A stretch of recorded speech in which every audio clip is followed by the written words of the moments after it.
Get ready to dive into the rhythmic realm of the Drumheads podcast, where beats meet banter. Whether you're a drummer or just love a good music story, Drumheads is your backstage pass to the world of drumming and all things in between. Follow us wherever you get your podcasts, and please remember to subscribe. And now here's the show. We can go ahead and get started if you don't mind. I'm ready. Cool. So I'm going to start with the basics here. How did you get started playing? Were you a drumline kid or? Oh man, are you going all the way back? Okay. Yeah, I want to start from the beginning. Oh man, okay. Oh shoot, you got to go all the way back to like I'm 8 years old and it's Ed Sullivan. You know, who was on when that impressed you? Beatles. Okay. You know, I mean, like, and my sister, who's a year or so older, was, you know, she lit up like a Christmas tree because, you know, that's what all the girls did. You know, in '63, and I'm kind of looking at this going, what? You know, because, you know, I mean, I listened to the radio a lot as a kid back then, but it was everything from, you know, Frank Sinatra to Wilson Pickett to Elvis. You know, it was like it was the radio, just AM radio, and right. And there wasn't really a genre back then. No, there was no such thing. It was just music. Yeah, there were, as Buddy Rich said, there were two kinds of music, good and bad, you know. Yeah, right. So I was just floored at what I was seeing, you know, on the you know, I think I'd already I was playing violin, and Were you really? Yeah, you know, it's like in the first grade I took violin lessons. But I washed out. But seeing my sister react so viscerally to these four dudes, you know, I remember thinking like, well, you know, and then the next day I went to school and every kid is pulling their hair over their ears, you know, I mean, it changed the world overnight. Right. Oh yeah, for sure. And I wasn't really freaking out about the Beatles yet, but then when the Stones came on next, I lost my shit. I lost it. Like the Stones to me were like, they were like the guys I wanted to be when I grew up. You know, were like, they looked like the guys like the tough guys, the guys who smoke cigarettes, and I'm just a little kid, and they looked like the guys who got the girls, and you know, and they were like all those, everything you wanted to be when I grew up as a kid. I wanted to be that guy, and then after that, and then I think I started taking drum lessons right about, I think when I was 8. So we've been around at the same time. I took my. So you immediately went to drums. Ringo and Charlie stood out for you. Yeah, and then unfortunately, all the teachers back then they were all old jazzers, so they played traditional. Yeah. And so that's, if you're going to play drums, you know, there's only one way to play drums, you know, and as far as they were concerned. Right. You know, and there were really, rock and roll wasn't even a thing. It was like, you know, whatever. And so I took a few years of drum lessons on a practice pad, learned all my rudiments, and I was, the teacher I was working with for years was great. He was a real, like a symphonic percussion player, and he wanted me to be that guy. He was teaching me to play mallet instruments and, you know, marimba, xylophone, timpani, everything. And learn your rudiments, but he had a drum set in the corner, and for 2 years I just stared at it and just going, when do I get to the drum set? And he was like, no, you know, you learn to play drums first. And then finally I told him when I got my NARD, which back then was the National Association of Rudimental Drummers, you got a diploma when you learned. Oh really? Yeah, you learned your 26 rudiments, your 13 essential, and there were 26. You learned them to the right BPM on a metronome. Old Seth Thomas, you know, you on your pad. I guess I'm babbling, but it was. I said I want to play the drum set, and he basically dismissed me. He said, I think his quote was, "I thought better of you. You know, if you want to, if all you want to be is a drummer, then I think we're done." Wow. I know. It kind of freaked me out because he said, you know, you've got. Basically, he was saying that that's beneath you. He didn't think rock and roll culture was a thing. He was like, I was teaching you to go play in the University of Florida band, and teaching you to go become a symphonic player. I wanted you to be a real percussionist. And the fact that I wanted to be a drummer was laughable to him. So did that take the wind out of your sails, or were you even more determined to play? no, I didn't give a shit. I mean, once you said that to me, I was already so eaten up, and I was already probably in the school band, and I was probably sneaking home the concert bass drum and a snare drum, hodgepodging a mutt drum set, you know, borrowing other, you know, it was like, Borrowing. yeah, you know, and I, you know, the crash cymbals from the school band became my hi-hats, you know, and so I think it was all like, you know, it wasn't like it is today. You didn't call Sweetwater and get a drum set, you know, Right. And your father and mother weren't going to pay for that. That's ridiculous. Yeah. You go to Sears and you go, you know, and you look in the book, and they, you know, your dad would go, well, a speed pedal is $28. How many lawns are you willing to mow, boy? You know, and it's like, so, you know, you built your first drum sets. They were, and that was the genesis of the word traps, trap kit. The genesis of the word trap is for contraption, because it's it is usually a hodgepodge of weird. I mean, you know, what you see today, that, you know, that's NASA compared to like what most drummers start with. And then, you know, you had guys would come over, one guy would have an electric guitar, you know, you get a Silvertone out of the Sears catalog, and, you know, the guitar that had the amp built into the case, and, you know, you'd learn a riff, you know, you'd learn Louie, you know, nobody could figure out the words, so it didn't matter. You know? And so there was just like that. And then, you know, now I'm probably 12, and I'm starting to get a little knack for the drums now. I'm probably, you know, I can keep a beat. So a couple guys that are older than me, you know, which, you know, 4 or 5 years older is a big deal, but I would get in their bands. Like, you know, when I was 13 or so, I was already playing in like bands, and they had a warehouse, or we practiced in the living room. And, you know, so this is really all I've ever done ever, you know, is be a musician and hang out with other musicians, get in trouble. Were you still taking lessons back then? No. Or had you moved on?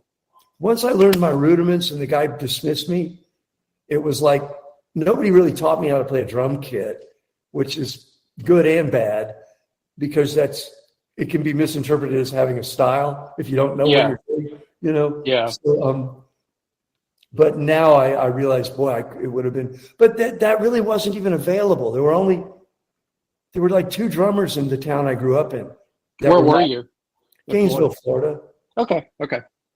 I'm from Melbourne originally, so cool. Yeah, I get it.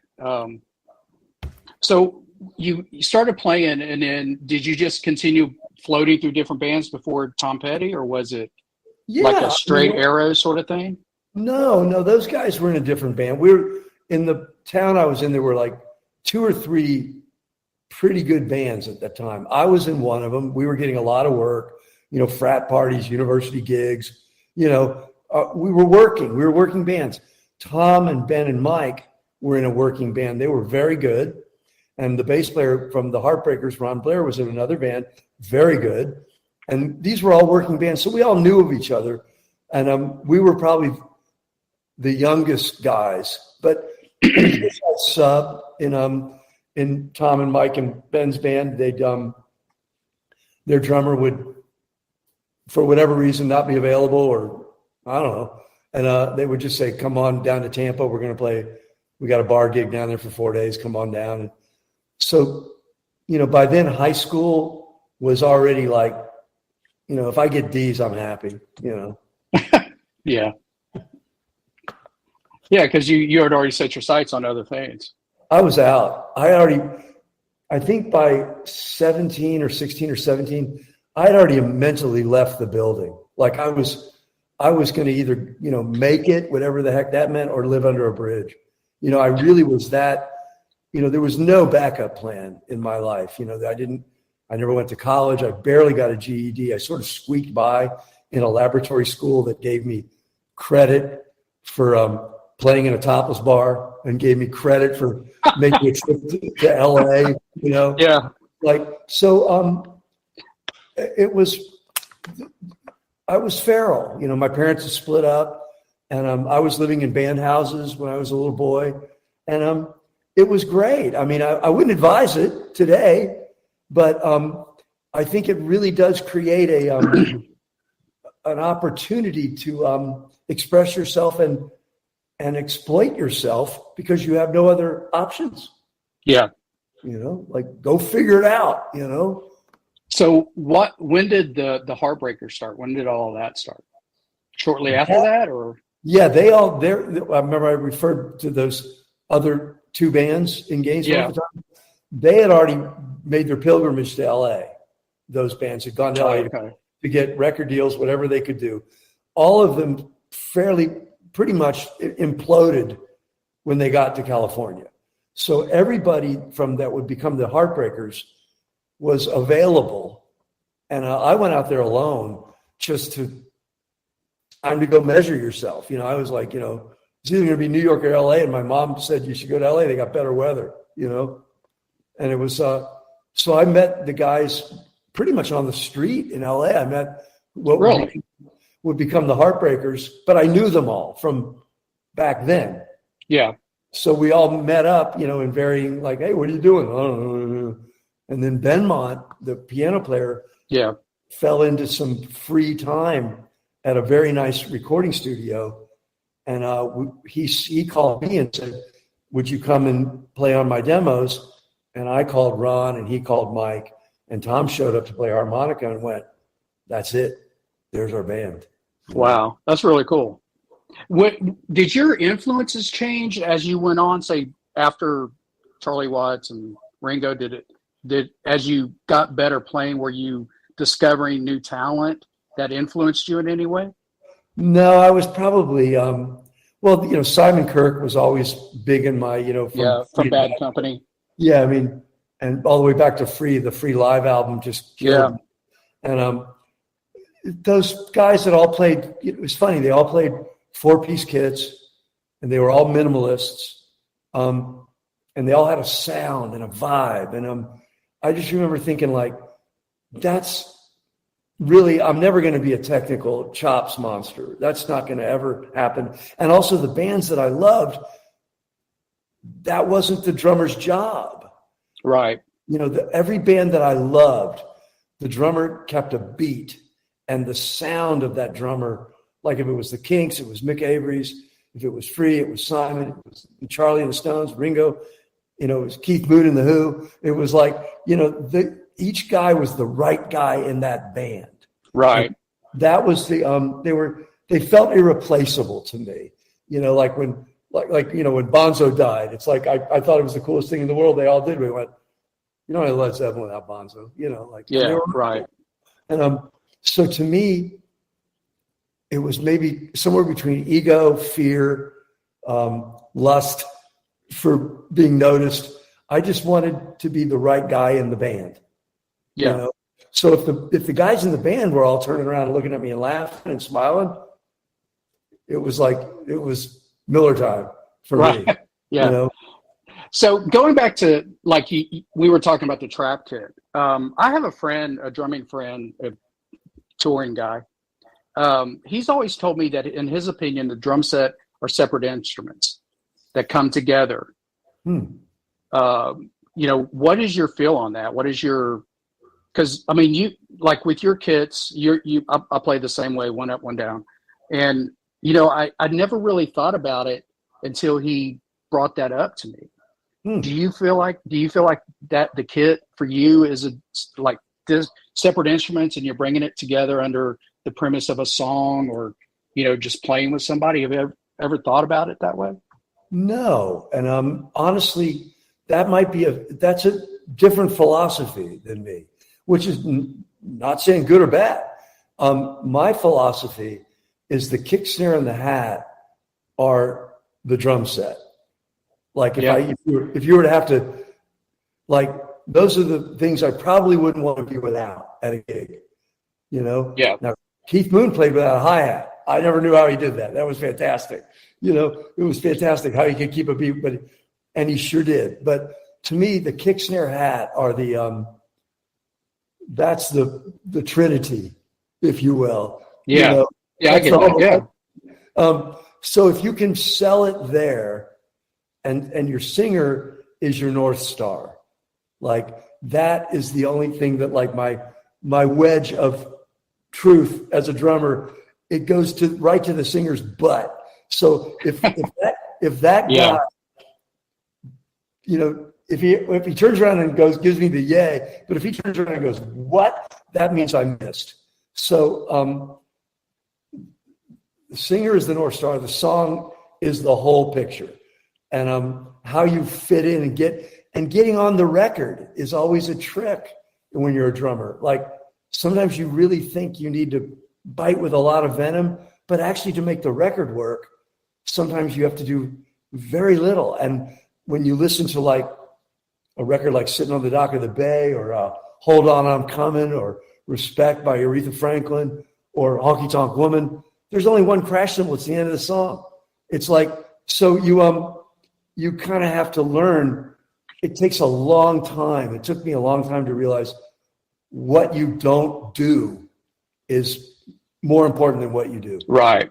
So yeah, seeing the drums as individual instruments, I don't even really know if I see the tom-toms until they're requested.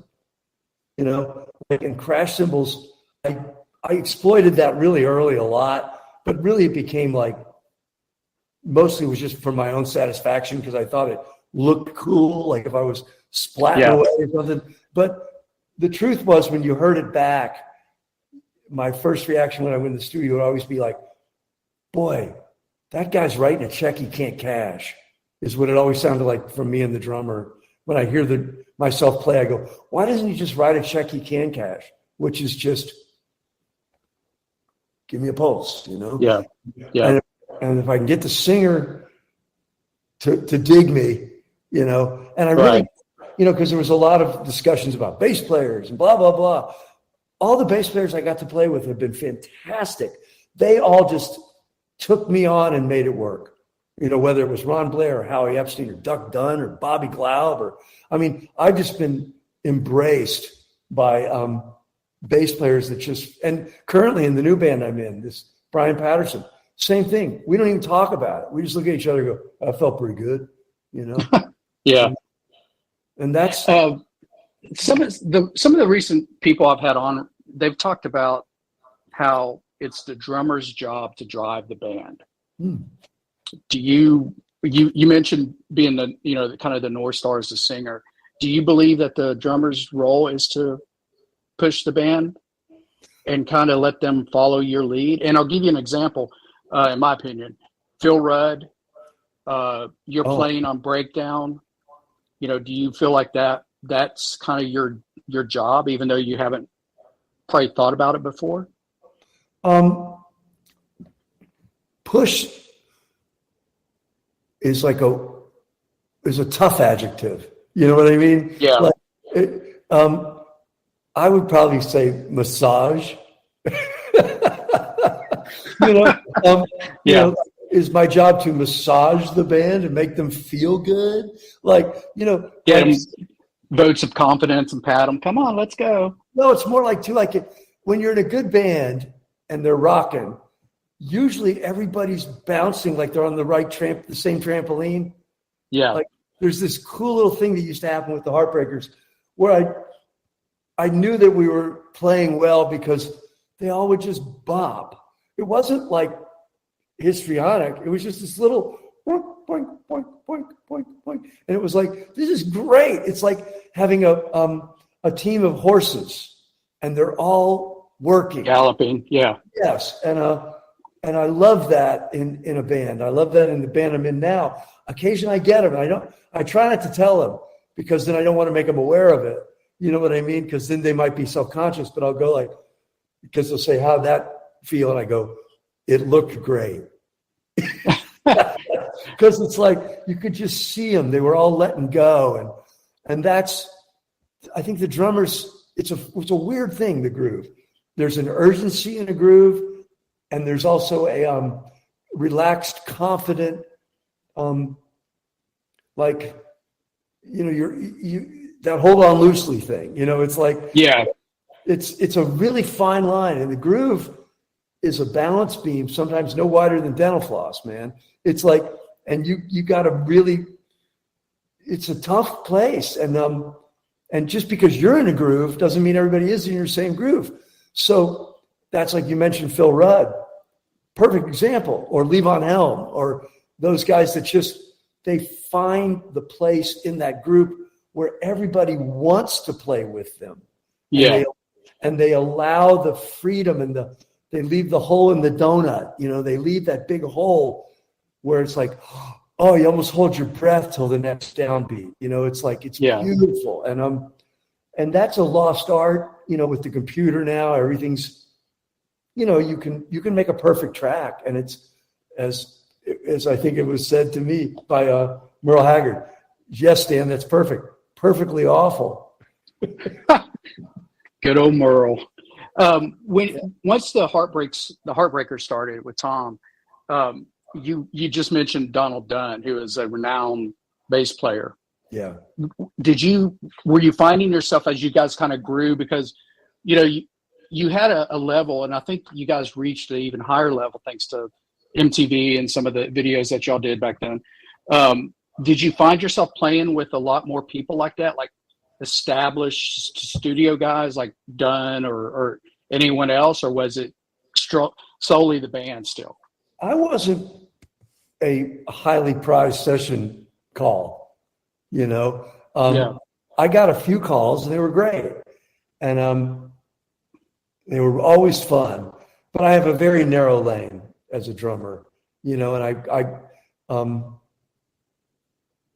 if you don't want my lane, probably best not to call me, because I wouldn't consider myself to be versatile, and I've since my tenure with the Heartbreakers, I've had the pleasure of being on the other side of glass and producing other drummers, and they're fantastic. And I think I've produced some of the best, or been co-producing with guys like Henley, and I've watched the process that these amazing session players bring, all the way from Jeff Porcaro, to Greg Bissonette, to Kenny Aronoff, Greg Morrow in Nashville. These cats are, you watch them and you go, oh, if I knew, that would have been nice to know back then.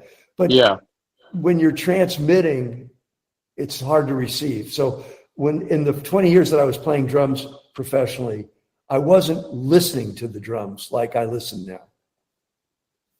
Do you think you've picked up, a lot of people say they're constantly learning, constantly picking up stuff. Did you find that anywhere along your current path or in the past that you picked up different things from different people? Oh, Lord, yes. I mean, every day. I mean, I've got a studio that I'm in right now. I learn something every time I sit down behind that kit and record. I learn, and usually I relearn the first lesson. Leave all this stuff that you're trying to do by the wayside. And as Denny Cordell said, they'll always misinterpret you as tasteful. Nice. And it's funny, like, I watched the Jeff Porcaro session, watched a couple, and to see how quickly he learned the beat, not the moves, not all the fancy stuff. Yeah. But he learned where that pocket was, and he felt that within a bar. I mean, almost by the time the count off, it was like you could already see him like, all right, this is where I got to firm it up. Like almost any schmuck can do a stupid pet trick and play a pyrotechnic fill, but can you get this beat where it feels amazing? Like, watching him do like New York Minute or Dirty Laundry or a Toto track, and you just go, this is magic. And it's not because he's blowing thunder, which he usually did in the fade. You know what I mean? He'd light himself on fire and you just go, but the groove and the sound and that's what the greats have. That's what like Bissonette has. He gets right into it's a piece of business by the time the fourth click stick, it's already a piece of business. That first downbeat is not temporary, it's not like confusing. Vinny Colaiuta, got to work with him. Ridiculous, but yeah, he's got a million chops, but he could literally put one hand behind his back and sell it to you and make it.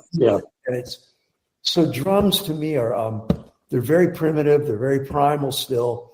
And I'm okay with that. I'm okay with not being a great drummer. I just want to be a good drummer in a band. That's all I want to be. And that's a distinction with a difference. Are you going back to your roots, I guess, anytime? Are you still practicing rudiments and getting out the pad, or do you still do things like that? Well, I keep mentioning his name, but Bissonette will send me, the sticking pattern for the blushta, and I'll try to learn that, and then 2 years later I might get it, but he learns these things in 2 days. And it was the same there's a Steve Gadfill he turned me on to, and I spent 2.5 years learning one Steve Gadfill, and I still don't know if I can use it in a sentence. You know what I mean? Yeah. But it's I've embraced my limitations, and I've decided that, at my age, it's okay. It's okay not to be. It actually freed me up, as a wise man once said. Once you realize you're never going to be any good, you can start to have a hell of a lot of fun. Yeah. I started playing on a whim. Lied to some friends in high school that I could play drums, and learned by playing air drums. Yeah. And I got to a point where the first band I was in was a Journey cover band. I always talk about it, but I think for me, to go along with what you're saying, was that the freedom came when I realized that I am not going to be a Neil Peart. I'm not going to be, someone like that. And I'm not Mike Mangini or whoever, Mike Portnoy, whoever you want to name. I realize I'm not going to be that player, that my strength really comes from a player similar to yourself or a Picaro, to where you just lock in that groove and let the music breathe and let it flow. Well, also develop your own style, Yeah. Whatever it is, even if it's ridiculous, even if it's somebody finds it, Slim Jim Phantom, he played drums standing up, Right. in the Stray Cats. Good for him. You know what I mean? My first reaction was like, that's not drumming. And then, after I watched him play a few times and we did some shows, I went, no, that's drumming exactly like he's doing it. Perfect. Yeah. That's great. So you have to realize it's infinite. And, but yeah, if everybody wants to be Buddy Rich, guess what? It's not going to happen. And there's nobody's going to replace Buddy Rich. Right. Ain't going to happen, dude. So, yeah. I love that I get to do this still. That's how I look at it. I'm extremely grateful. How are you spending your time now? Mostly producing or doing a little playing or both? I got a new band. Yeah. And I'm loving that. And that's Speaker Wars. That's taken a lot of my time and a lot of energy. And writing is pretty much what I do, probably 4 or 5 days a week, every other week. So I set myself up. I have a schedule, and I come out to work, and I make music, and I try to write songs, lyrically, and I try to be creative and joyful and healthy, So yeah, to me, that's the reward from having played those thousands of shows and living on a tour bus. It's like, now I can follow my bliss, which is essentially what I do. How often are you guys writing songs continuously? Or, you mostly, but are you continuously writing? Are you, playing, getting behind the kit and playing a certain pattern or something, and then saving it and going back and saying, hey, I got this pattern, I can use this for this song? Are you doing things like that? No, I usually start from the song from a very old school, like, what do I want to say? I I don't even sit down and make music unless I've got a thought lyrically. There's got to be something that I want to say. Otherwise, it's just a series of notes that it just sounds like R2D2 to me. Until like it's like I want to hear the message. I want to hear the human confess something or say something or make me smile or it's like a movie with no sound.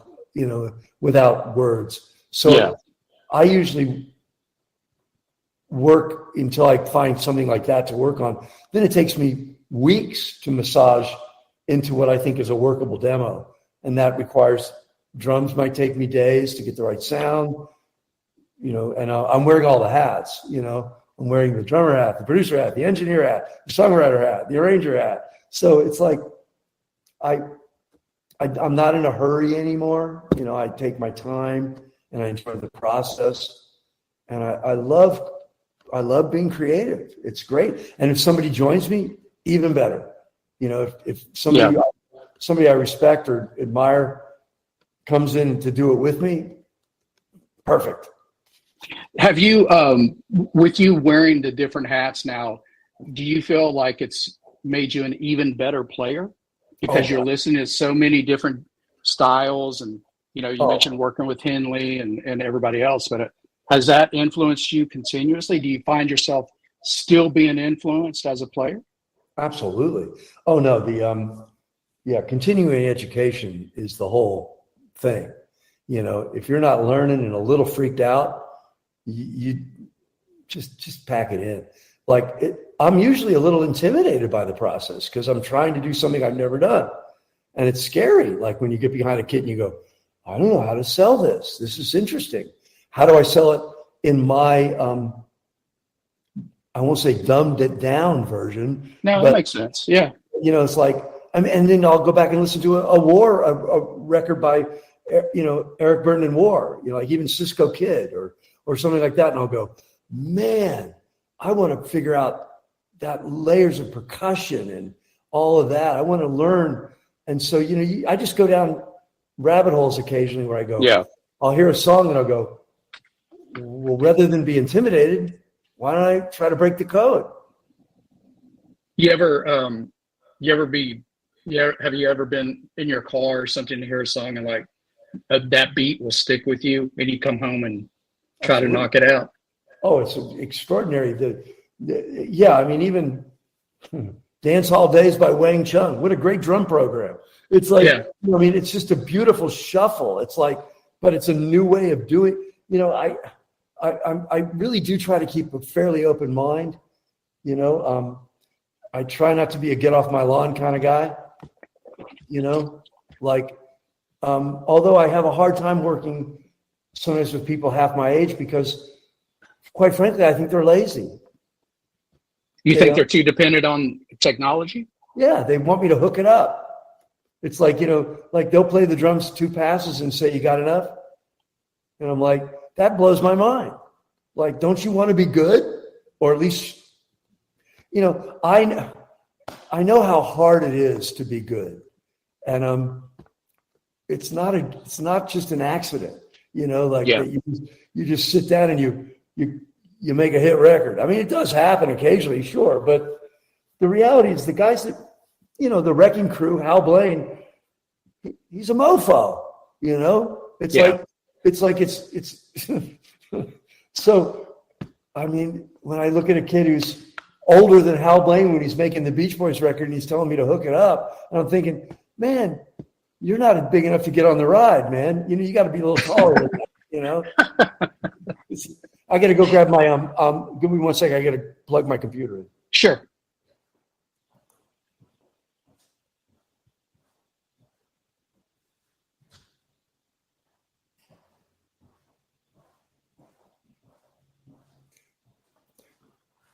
And all the people I admire that I've gotten to work with, none of them are lazy. They're all hard workers, man. Everybody that I've ever admired and made a good record with, shoot, they're amazingly disciplined have tolerance for repetition. Like they're not just, well, they're professionals. Yeah. Yeah. What was it? Go ahead. I'm sorry. No, Steve Lukather had that great line. Before there was Pro Tools, there were pros. Oh, wow. I've never heard that. That's a great line, though. I think I heard him say that. Yeah, it's great. And he's another guy I get to work with. It's like, I mean, I'm never going to be in that weight class. He's, Oh, yeah, that guy's, he's like God level status on the guitar. I refer to him to his face as my John Coltrane. You're that guy. You know what I mean? Like, I'm never going to get to that, but we get to write songs together, but I don't get to play instruments with Steve Lukather. Yeah. I was a big Porcaro fan from back in the day, just because of his playing with like Boz Scaggs. And, that one album was just unbelievable. And I'm fortunate enough, a friend of mine was Pearl artist relations guy. So I was able to get one of his snares one time. But yeah. You mentioned working with him. Did you actually, or you mentioned knowing him, did you actually work with him in any capacity? What was that like, if so? Jeff? Yeah. Yeah, Jeff. Well, I became friends with Luke, and I got him, and Danny Korschmeyer was producing a Toto album, and he called me in to write lyrics for one of their songs. So Okay. That's how I met Jeff as a writer. And then I met Jeff in the studio with Henley when he came in to play on Don's records. I would just be there. I was a friend of the family.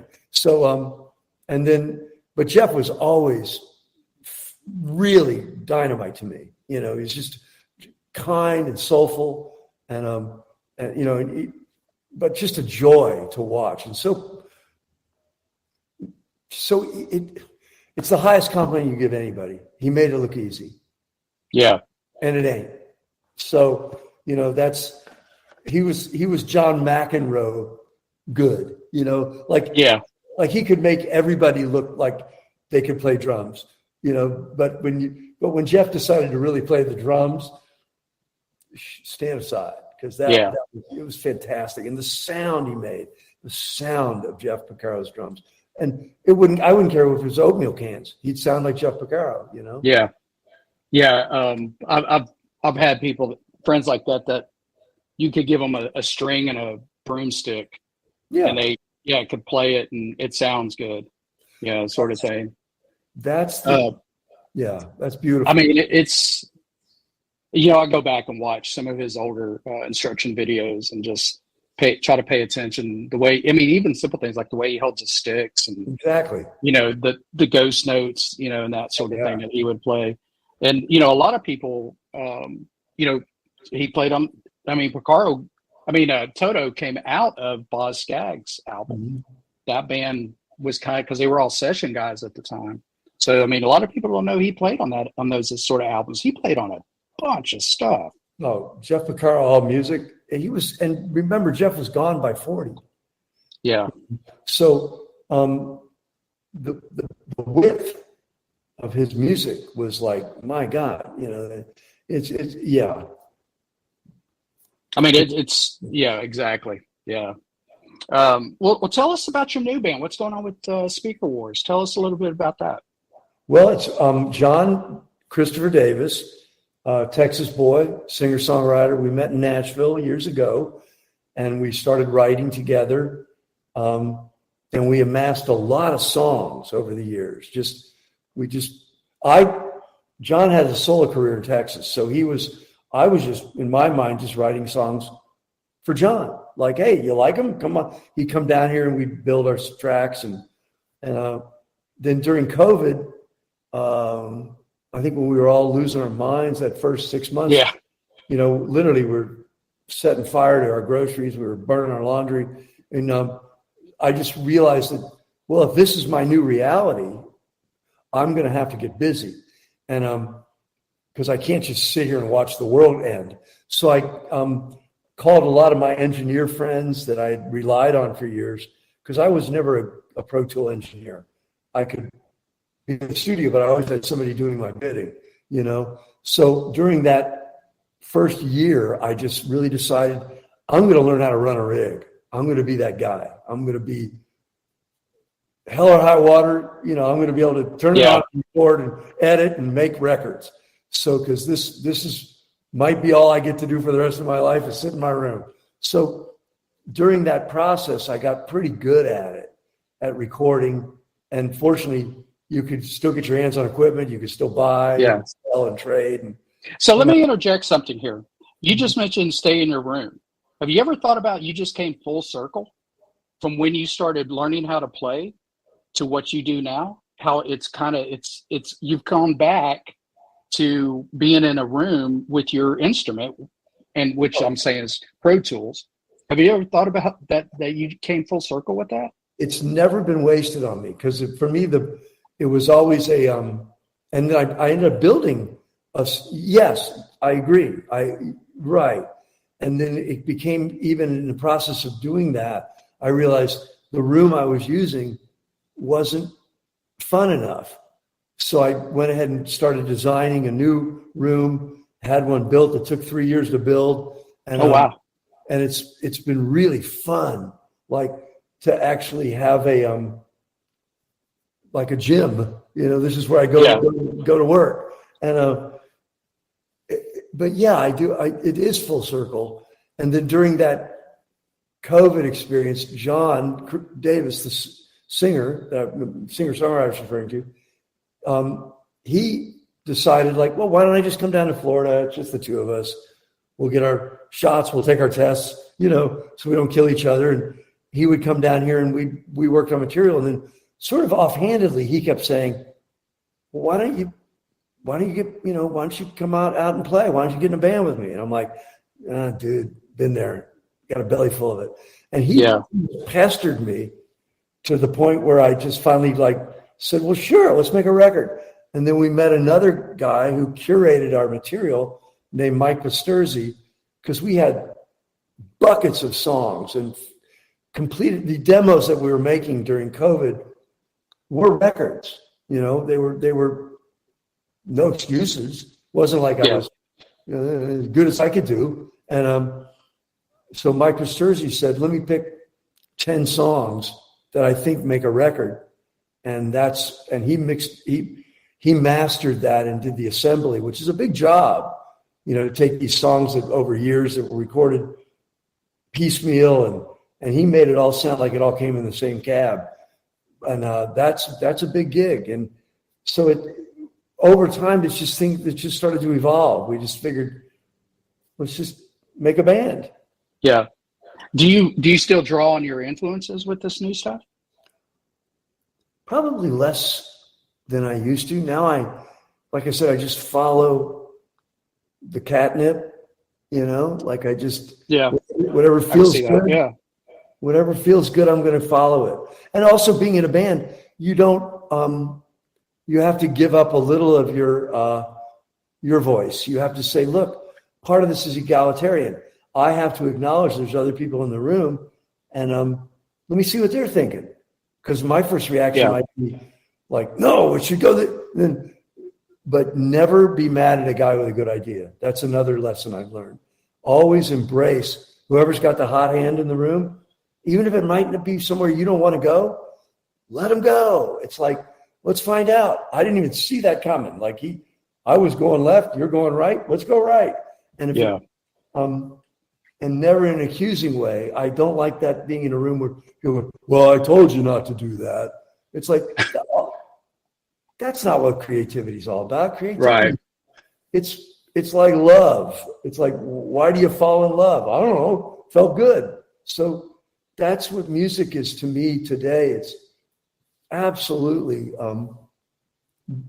just whatever keeps me interested for as long as it can. That's the song I like best. I like the one that's got my attention.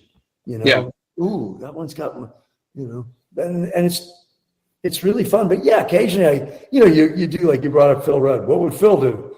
Occasionally I do better. Or can I try to do what Charlie would do? Yeah, I can try. I just sound like an idiot because he's so good, but I can try, or Ringo. Always, you always go, is that a Ringo-esque thing to shuffle that fill there? That's cool, Yeah. It's like, and you know, I mean, from everything from the way Charlie Watts could just that, you know, where he lifts up the stick, yeah, that. And they played here many moons ago, but I was doing concert security for them, and they were doing. I was on the backstage area and was watching Charlie warm up, and he changed up a china. You know, he uses that one china as a crash, and he kept going back and forth, and I'm sitting there thinking, God, just pick one. Just, you know, freaking pick one. And then the more I sat there and watched him, I started thinking, I'm going, who am I to tell you to pick one? He knows what he wants, and he deserves it because of all the years of playing and, you know, the hits they've made and the tours they've done. You know, if he wants to choose between these two different Chinas, just do it. You know, because at the end of the night, you know, it's going to be the Stones. It's not going to be Charlie Watts. It's going to be the Stones. You know, whatever makes you feel like you're the drummer in the Rolling Stones, why don't you do that? Yeah. You know? Has your kit changed since you started? I mean, I know there's been different variations of it, but has it changed very much, you think? Not really. I got a bigger bass drum now with this new company I'm with, Dixon. Greg designed the kit for me, and I've got my old Ludwig stash that I still got. You know, I've got a kit that's a what was it called? A downbeat. It's a 2012. Oh yeah. And it's got the piccolo snare. That's a cool kit. Then I've got a set of super classics. It's the 13, 16, 22 with the Jazz Fest snare. That's a nice kit too. And then the Dixons that Greg designed for me are a 24, which is a big bass drum for me, but it's a little deeper. It's an 18. It's got a really nice sound, but it's a 10 deep by 12, which is interesting. 10 by 12, yeah. And I wouldn't have picked that, 16 by 16. And then Greg designed me a cool little wooden snare. It's very similar to like a Noble and Cooley almost that goes with this kit. Very bright wooden. But yeah, he was the one that suggested, because I was playing old vintage stuff. That's all I was playing. Yeah. And then I got a call to go out with Mike Campbell's group, the Dirty Knobs. Yeah. And I hadn't really thought about playing live ever, but that was when I went like, wow, I don't really have a drum set, you know, to go play. You know, yeah. What do I even do? And Greg was like, oh man, let's get you hooked up. Let's get you a good drum set. And but nothing's really changed. Like I have a picture of my first drum set that I ever bought, and that's basically my kit. It's got one extra crash cymbal. So I've always heard this story, and it was kind of going through, you know, it's gone through different channels and people that I know and stuff. But somebody told me that this is a third-rate story, that you guys were touring with the Heartbreakers, and the opening act came up and wanted to sit behind your kit because they wanted to try to figure out why you were so damn good. And they said they sat behind it and they were like, this is the biggest piece of junk I've ever seen in my house. Like you were talking about contraption, you know, like a trap kit. And you were like, how the hell does he make this sound like this? You know, and they were talking about there was tape and you know, there was like a locking wrench somewhere, or, you know, I mean, they blew it out of proportion. But, you know, I always like that story because I'm thinking, you know, it's like that thing where, you know, you knew Stevie Ray Vaughan playing. Regardless if you handed him a Les Paul or a Strat, you knew his playing. And it always hit me because that story always hit me, and I always mention it to other drummers, you know, that it's your playing, man. That's what makes you as a drummer. It's your playing, is that feel and that technique, you know, and that sort of thing. But I want to get back to. Come on, who backed on you, man? Who was it? I'm not going to tell you. You know, come on. No, I'm not going to tell you. Come on. Come on, man. No, I don't want to get in trouble because I'm going up to the Nashville Drum Show, and I know I'm going to see him up there, and I don't want, man, why'd you tell Stan that? You know, I don't want. Was it was one of our opening acts? Yeah. Yeah. Yeah, and it's you'll know him the minute I say it. But and he thought I had substandard gear, huh? Well, yeah, I mean, they were kind of like, you know, it was one of those things. I think he was expecting this, just see like this pristine, like a DW level kit, and just, the drum heads are always clean and brand new. And he was like, man, I sat down behind it, and he said the heads hadn't been changed in what looked like a year, and then that night they're playing. He goes, and I'm sitting there thinking, going, holy shit, this guy's an amazing drummer, And I don't want to say it because I think it was kind of like an insult somewhat. And then it was kind of that thing where they thought, who is this guy? And then they sit down and like, holy shit, this guy can, freaking play. Well, so see, what's so funny is I always had great pride in my drum kit. I thought my shit was happening, man. That's so funny. That's hysterical. Because I would have thought, wow, my drums, they're always like cool. They always look cool. They're always like ready to go. Or, that's funny that somebody actually went like, wow, his kid's scuzzed out. That's funny. Yeah. Yeah. So with the new band, are you guys going to do any touring with it? We hope so. And this is where you can come in handy. How's that? Well, you can tell people about the band. Tell them. I gotcha. Tell them to go, hey, go to our website. We got to recommend. Go ahead and list it. Because we're running into an hour. I don't want to keep you much longer. No, I think it's speakerwars.com. We're on a label of Frontiers. We've got 3 videos out. Record comes out the 30th of this month, I guess. Okay. In a week. Let people know, please. It's like, this is how it works. I mean, in this day and age, the only hope we have is for you to turn your audience onto the band. Yeah. And there's no secret 1-800 number. It's like, and I'm so unsophisticated with social media, as you can imagine, that like, this is it. Tell a friend, tell a bunch of friends, buy the record, get us, help us get some momentum. I don't think you can send out any text about it on your flip phone there. I wouldn't even know who to call, It's like, we're up against cat videos that get 30 million views. I don't know, it's like, but yeah, I would love to go play because I got a good band. This is a good group of guys. They're fun. They're irreverent. They're not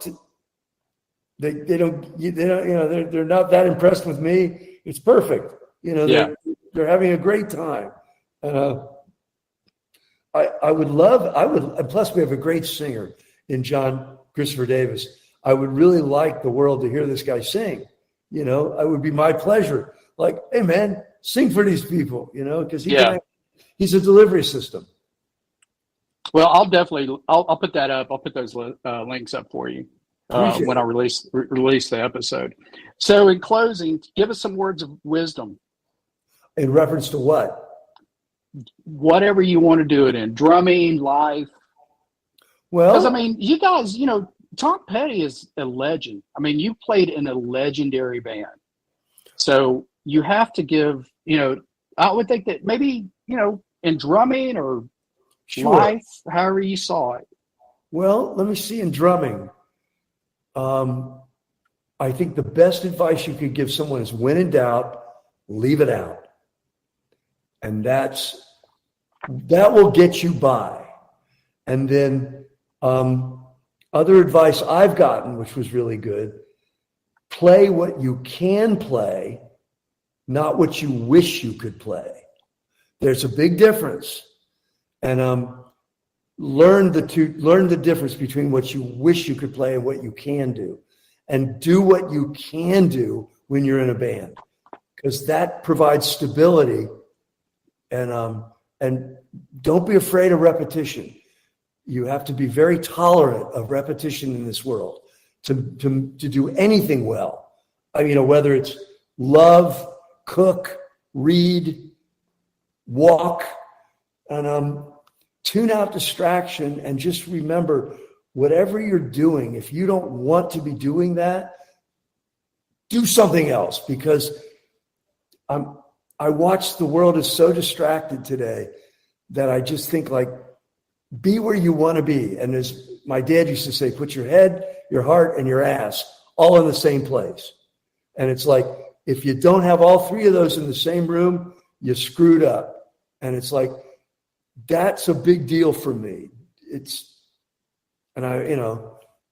there's so many great pieces of advice I can offer that have been offered to me. They're not coming, Yeah. but I got a million of them that have come through to me that whenever I get in trouble, I think to myself, does that parable work? Well, that'll get me right out of this one. So, but from when in doubt, leave it out is key, because you do have a doubt as a drummer. You're always going, hey, I wonder if I could stick a fill in. That's telling you right then and there, don't stick a fill in, because you're asking a question. Yeah. You're like, could I, would it work? But if you're on the rails, just stay on the rails for 3.5 minutes. Don't even, you don't even have to hit a crash cymbal. You can gap a hat if you can get away with that. You can bite a little, or you can maybe do a little drag, or you can ease your way in. But I mean, if you bring attention to yourself, 9 times out of 10, it's the wrong kind of attention. Yeah. Yeah, because there's nowhere to hide as a drummer. No, but you can definitely, if you can pat your foot for 4 minutes, you have done the job, brother. And it's like, and get that's the drummer's job. The beat. What's the beat? I'm still from that old school. Like, you got a good beat, we'll play a good beat and get the hell out of here. Right. Well, I mean, if you look at what we were talking about just a minute ago, is if you look at all the great drummers, they are some of the most simplistic players in the world. Mm-hmm. And they did exactly what you're talking about. They just sat in the pocket and played. Yeah, but you make it sound like that's easy. True. Some people can't. Everybody talks about how they can't play along with AC/DC. Because of how simple Phil played, and he was almost always half a step off from the time. But his parts were brilliant, and where he left out things just created air and atmosphere and dynamics, and it created a sense of grandeur, and it was almost like you're going over the waterfall. Like, oh, it's great. That's a good analogy. I hadn't thought about it that way. Yeah. So I love that. There's drama in that. There's real drama in playing a beautiful part, a well-crafted part, and being consistent. And he's not metronomic. He's better than that. He's better than metronomic, Right. Well, Stan, thank you so much. Again, this was a real treat being able to talk to you. Well, thank you. After years of watching you and seeing you on TV, and I'm an MTV kid, right? So I grew up, being able to see you guys, and then, I still watch that video of you doing breakdown on, I think it was on Old Gray Whistle Test. Wow, whoa! I think so. Okay. Really? But yeah, it opens up with you playing the intro to Breakdown, because I always wanted, like, I'm a big beat guy. Like, I always wanted to learn, the shuffle from Picaro, and I wanted to learn that because to me it played with so much feel. So this was a real treat. I really appreciate it. Well, thank you. Thank you. Thanks for bringing your fans on.